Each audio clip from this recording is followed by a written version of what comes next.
Hello, Shweta Shamani here, and today I want to talk to you about one of the biggest blind spots that even high-achieving professionals have, smart men and women such as yourself, that keep them in a place of anxiety, overwhelm, and stuckness.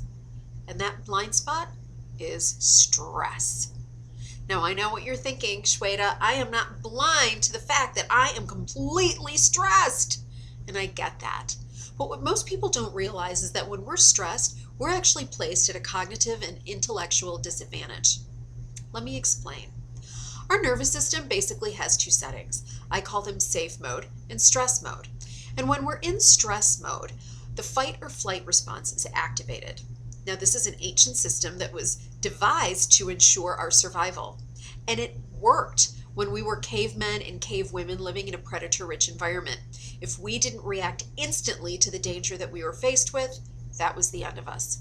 And in fight or flight, what happens is important resources in blood that go to the more evolved parts of our brain that are responsible for cognitive reasoning, linear thought, language, are diverted to the large muscle groups to facilitate beating somebody up or running away to safety. That works well when we're in physical danger, but the kinds of dangers or perceived threats that we're faced with in modern living are typically of a mental or emotional kind, the ones that require the very resources in the part of our brain that are diverted. So we need a way to evolve our brain to match the kind of lifestyle that we live in. And I want to teach you today two fantastic techniques that do just that. They get us out of stress mode, but when used proactively, they can actually start to disengage those triggers that send us spinning into stress mode in the first place. So the first technique I call safe mode, because it's exactly that. It's flipping our nervous system from stress mode and fight or flight into safe mode, where we can actually have more creative solutions to whatever it is that's facing us.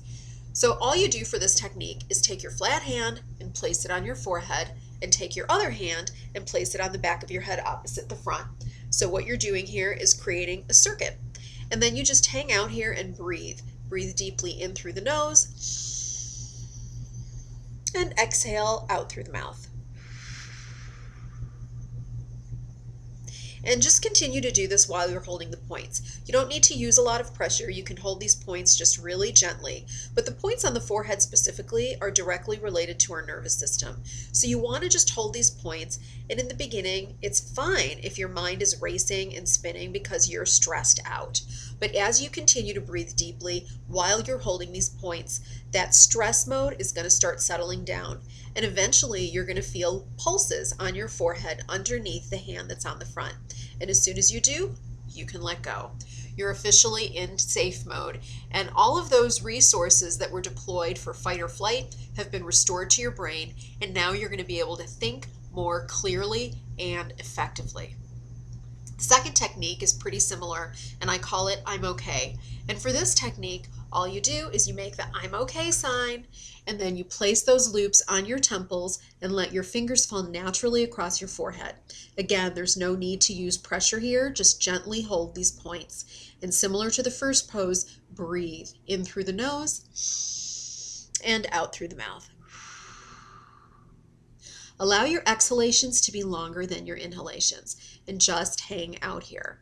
Shortly, after a few minutes, you're going to start feeling pulses underneath the pads of your fingers on your forehead, and you can release. Now, two tips with these points. Firstly, put a sticky note or something at your desk or by your computer to remind you to do these techniques, because exactly the time that we're stressed is when we completely forget that we even have these tools available to us. So when we need them the most, we need a reminder so that we do them. And then secondly, you can do these points proactively so that you can start to evolve your brain and start to disconnect those triggers that are sending you spinning into stress mode and fight or flight in the first place. And to do that, just hold the points, either this pose or this pose, and think about what's stressing you out. Generate the thoughts and emotions and feelings to the best of your ability to get you kind of worked up into a lather while you're holding the points. And as you do that over time, you're actually disconnecting the trigger from sending you into stress mode. That's pretty cool. So use these techniques. I have found them to be extremely helpful for myself and for each and every one of my clients. I look forward to seeing you next time.